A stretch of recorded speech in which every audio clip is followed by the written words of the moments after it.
What's up everyone, this is Scher talking, welcome back to my channel, and in today's video we'll be talking about holy stones and everything related to them.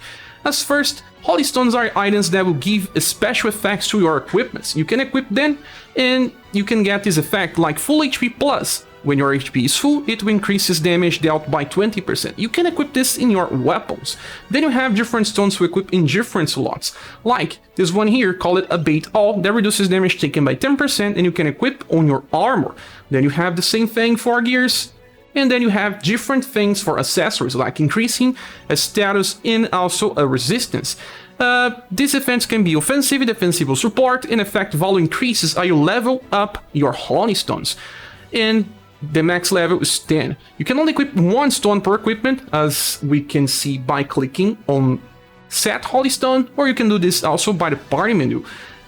And I have one equipped in any of these weapons, as you can see. Depending on the character, depending on the situation, you can change them according to what you need. So, Holy Stones events occur from time to time, and they will add pickaxes and gold pickaxes as drops in story and sometimes in events. Right now it's running on story, and you can click here, you will see a drop for pickaxes and golden pickaxes, and even the magic stones that are used for rerolling the effects. And then the higher the difficulty that you are playing, the higher will be the drops. And after you got pickaxe and gold pickaxes, you can click on event, and then you can click on any of these three. To use gold pickaxes, you have to click on this, and here you get 5 holy stones with level ranging from 5 to 10. The minimum level 5, and 5 different drops of shards as well. So you get both things, but golden pickaxes are rarer. You will not be able to run this all the time. You get plenty of normal pickaxes as well, but with normal pickaxes you have to choose between new holy stones or holy stone shards. Well, if you want holy stones, you get between level 1 and level 10 here, because they are not so rare. And if you want holy stone shards, you get a random value with 10 different drops. I recommend running only 1000 pickaxes to save you time. It's also recommended to run gold only for armor, gear, and accessories. The reason I'll explain later, because for weapon holy stones you have plenty of different effects that are viable, but for all the other ones I'm mentioning, you have lower chances of finding something useful. In order to understand, let's run at least one run for accessory holy stone. I have 5 pickaxes, let's run one. And the result screen will give you 5 different holy stones in 5 different values of holy stone shards. We got one ranked number 6 with plus love status and a charm resistance. We'll talk about that more later. Now we're gonna run one here for pickaxes, 1000 to get different holy stones. And here we have 10 different results. As an example, I got a rank 6 STR plus darkness resistance, and this is good because we will need less upgrades to reach level 10, and plenty of different effects as well. Now for last holy stone shard, let's try a run with 1000 pickaxes as well. Let's see if we got lucky. There are very different results, sometimes you can even get 100,000 shards, but depends on RNG. In order to find your holy stones, you should click the Forge button on the menu and then click on Enhance, Fuse or Sell, and here we are filtering by weapon stones. There are plenty of different effects. There are ones that increases your damage. They come from weapons like bow, spear, small swords, and then gun, martial arts. All different types of weapons, you have a stone dedicated to them, and they will give you 15% increase in damage. This is the best one because it will always be activated, and it works for most characters and most different styles. And then you will have the full HP ones. The full HP ones are used with characters that have fast attacks, that will always attack first before your enemy. Sometimes 5% more damage will help you farm. These stones are only used for farming. The other ones are used in any situations, like facing bosses in normal content. These ones are always activated. And there is also those stones for elementals, like this one that gives cold damage attacks 15% more damage. Those stones are for spellcasters, only for those that wield the staff But Cher, why not use the staff plus stone instead, because that one will only give you 10% increase in damage, while this one will give you 15. You should choose the element of your spellcaster, and then choose it based on the primary element. Let's say you have Joe. Joe has spells of both fire and ice elemental. You can give either cold or fire, but if she is using a spell that's only fire, you should give her only the heat plus stone. That happens with some characters, but most spellcasters will only choose a single element of their choice.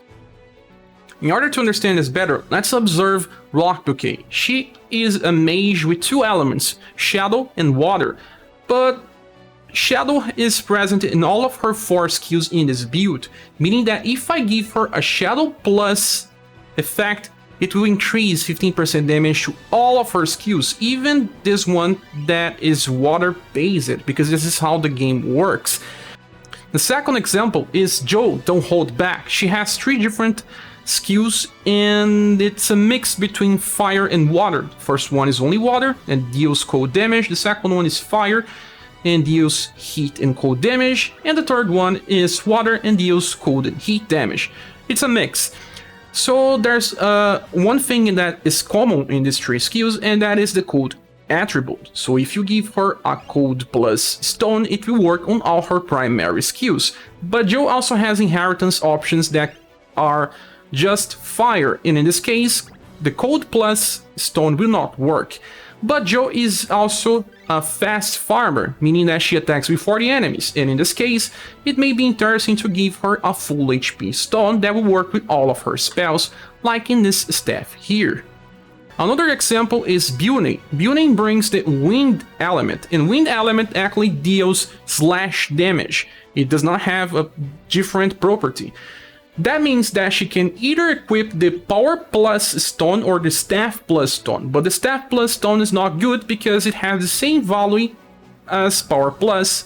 Staff Plus is just limited to staff users. Power Plus can be used by any character, so if you want a specific stone for a Wind Mage or even an Earth Mage, because Earth Mages deal blunt damage and they don't have a specific stone for that, you should go with Power Plus. Or in the case of Uni, she's also a fast farmer, she can simply use a full HP stone, but in boss fights you rather use Power Plus.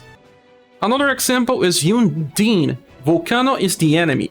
This Undine here has different elements, all of them starts with water, but there's no water plus stone, there's only cold plus or lightning plus. Her skill number 3 only deals lightning damage. So here we have a trick. In the case of Undine, you can use weak point plus stone. This one will always give 15% increase against an enemy that is weak against that element. So no matter what skill she uses, she'll still get an increase only if the enemy is weak to that element. An enemy is weak to lightning, it deals more damage. The enemy is weak to cold, it deals more damage. She's a very specific case. You will not find many mages that have so different element options with their attacks. And the last example is Final Emperor at the Victory Banquet. This character here is interesting because some people get confused. He is a physical damage dealer, he does not use spells, he only uses physical skills, as noted by the greatsword icon on the top of the skill image. Because of that, he can use weapons without element, he does not need any element, even though you can see here that he has the holy element imbued, he does not use it. So, if you want to give him full HP plus stones, it works as long as he's on full HP, or you can simply give him a greatsword plus stone to give him 15% increase. Well, let's say that your account is new. You can start with 5 weak point plus stones, because they will work with all your characters, and go slowly from that, working on the specific weapon types. And I must say that you will not be using like 5 axe wielders in the same party. There are more sword, greatsword, and even spellcasters or martial artists in the game than axe wielders. So I have a list here that kind of explains the best numbers, or at least the minimum that you should be pursuing. Now for other useful types, we do have ailment resistance down. Like in this case, we can decrease the stun resistance of an enemy by 20% when you reach max level. There are very specific situations where this can be useful, but only on endgame content. You should only work on this after you work it in all damage types, and you only use this every now and then. Then we have also recovery plus, that increases the heal of your healer, but it's also very niche. Some healers already heal enough. And then the last one is the accuracy plus. This one is also used in an endgame content where some of your characters don't have enough accuracy to hit the targets. But there's also other ways to increase your accuracy by buffing status, so not a priority anyway. Now for armor and gear, we share the same types.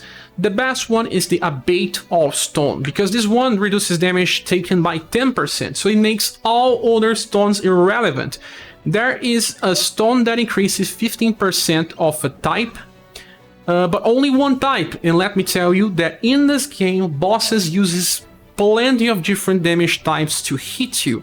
So just going for Abate all is the best method, since you will not be farming different stones for different types of damage. And the last one is the Accessory Holy Stones. We do have plenty of effects in this one, and starting with the most common one, we will increase your status by 4 points, any different status, and 1 ailment resistance.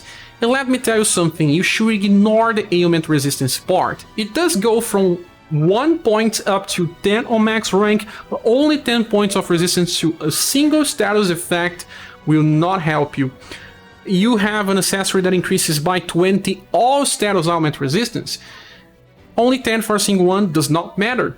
You should focus yourself on the status that you want to increase. In this case, we have 4 more points of intelligence. It increases by 1 point every 3 levels, starting with level 1 you have 1 point, and then level 4 2, on level 7 you have 3 points, on level 10 you have 4. You can even stop on level 7 if you want to save resources, and then later you just increase this to 10 when you have plenty of resources.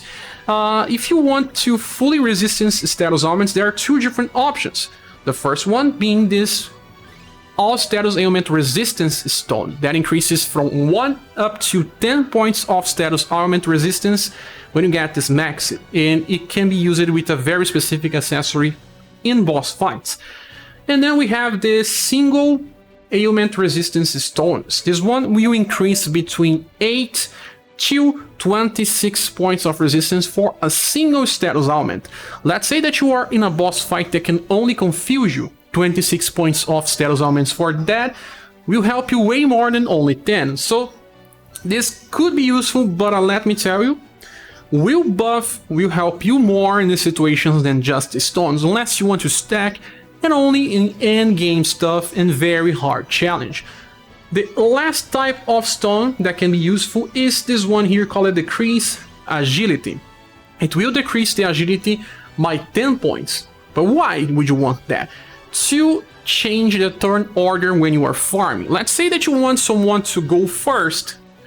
You are using maybe Albert instant kill strategy, and you want the other 4 characters to not attack. So if your agility is lower with 10, they will never surpass Albert, allowing him to kill all targets without them even attacking, saving you time when you are farming, on auto specifically.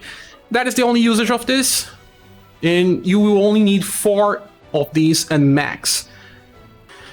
Okay, now we're gonna upgrade 1 Holy Stone to level max, just so you can see how it goes. We can click on 10 times enhance, that's faster. We can even click plenty of times, but if we go slow, you see what happened. Actually, you go for 10 enhance and you don't get just 10 points of experience, you get more, because RNG can help you by giving more points of experience, like in this case 18, and so on. There is a chance of getting Nora to appear and she will give you a whole level with just 1 enhance. It's a pretty rare chance, so you should not be counting on that. The use of shards should increase with each level up, but you should only spend around 50,000 to reach level 8, but to reach level then from there you have to use 3 times more. Yeah, you have to use 100,000 more just to get to level 10. That's why when you're starting, it's good to just, you know, stop on level 7 or level 8 and just be happy with what you get. We are now on rank number 6. We started with around 170,000. Yeah, let's see. See, around 50,000. And now, from this point onwards, we should spend around 100,000. Laura didn't appear in our runs. It's very rare for her to appear. Okay, exactly like that. Around 150,000. We got the max value for the stone was 20% increase in damage when on full HP. Now, if you wanna fuse a stone that you don't like the effect, like this case, let's say that you got this decrease AG and it's already on level 10, and wanna change this for something else, you can just click on this and click on fuse. You're gonna use 1 magic stone and 500,000 gold. That's too much. That's like, well, not worth. But you should only do that with either the accessory or the gear or the armor, because you get easily weapon holy stones just by using your pickaxes. There are plenty of useful ones, but in the case of armor and gear, only the abate always useful, and it's a very low chance. So I suggest you just not use magic stones at all. I don't think it's worth. And lastly, the order of upgrade. It's start creating weapon holy stones and upgrading, and then you go for armor, then you go for gears, and lastly for accessories. That is the order that you should be doing your grinding and farming. And now for the last part, we can go to the exchange shop, and every time that we have a new holy stone event, we will have a new shop, and here in the shop you can use the precious stones to purchase the stuff. And I already purchased all of mine, but you can find pickaxes, platinum tickets, books, and a lot of good things here. Don't forget to always check when there is a new event. With that said, that's all guys. I hope this can help you in any way. If you want to support the channel or join our Discord server, there are links in the description. I hope to see you soon in the next video. Bye.